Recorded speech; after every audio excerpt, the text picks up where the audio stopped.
வணக்கம் idea makeup hair style. அதாவது இன்றைக்கு வந்து ஸ்மால் டிப்ஸ், நல்ல யூஸ்ஃபுல்லான டிப்ஸ். அதாவது என்னென்று சாரியோட ப்ளவுஸை வந்து சில பேர் வந்தீங்கன்னா சாரி இருக்காது, ப்ளவுஸ் இருக்கும், சாரி இருக்காது. ஈவன் லாங் ட்ரிப் போகிறாக்கள், பயணம் செய்கிறாக்கள் வந்து சாரி ப்ளவுஸ் எல்லாம் அங்கே கொண்டு போய் பார்த்தா சாரி இருக்கும், ப்ளவுஸ் வந்து லொஸ் ஆகிருக்கும். ஸோ அப்படியானாக்க அதை நீட்டாக மட்டும் மடித்து வைக்க விரும்புகிறாக்களுக்குரிய ஸ்மால் டிப்ஸ் தான். அதாவது சாரியோடு சேர்த்து ப்ளவுஸை எப்படி மடித்து வைக்கிறன்றதான் இன்றைக்கி காட்ட போகிறேன்.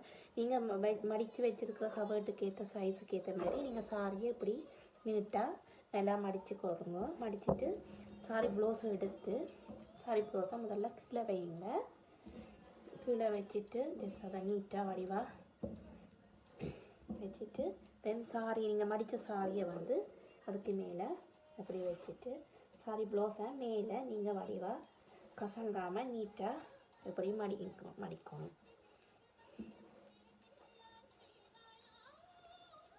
பார்த்தீங்கன்னா சாரி வந்து நீங்கள் பயணம் செய்ய சாரி வந்து ஈஸியாக இருக்கும், எங்கேயுமே துளையாமல் சாரி ப்ளவுஸோடு இருக்கும். ஸோ அடுத்த பக்கமும் நீங்கள் அதுக்கேற்ற மாதிரி ஃபோல்ட் பண்ணி எப்படி மடிச்சிட்டு வச்சு நிறுத்திங்கன்னா இப்படி மடிச்சிங்கன்னா இப்படி இருக்கும். நீங்கள் ஸோ எங்கே போய்க்கையும் சாரி ப்ளவுஸ் லொஸ் பண்ணாமல் சாரியோடையே இருக்கும். நீங்கள் கறி பண்ணாமல் ஈஸி. ஈவன் வீட்டில் நீங்கள் கவர்டில் வைக்க நீட்டாகவும் இருக்கும். குயிக்காக நீங்கள் எடுத்துகிட்டு ஃபங்க்ஷனுக்கு வலிக்கிட்டு போகக்கூடிய மாதிரி இருக்கும். இந்த இதை நீங்கள் யூஸ் பண்ணி பாருங்கள், ட்ரை பண்ணி பாருங்கள், ரொம்ப யூஸ்ஃபுல்லாக இருக்கும். ஸோ மோஸ்ட்லி இடங்களில் வந்து ப்ளவுஸ் தான் வந்து கண்டுபிடிக்கிறது ரொம்ப கஷ்டமாக இருக்கும். நீங்கள் இப்படி சாரிகளை இப்படி நீட்டாக செய்து அடுக்கி வச்சிங்கன்னு சொன்னால் ரொம்ப ஈஸியாக இருக்கும். இந்த டிப் வந்து உங்களுக்கு யூஸ்ஃபுல்லாக இருக்கும்னு நினைக்கிறேன். See you in the next video.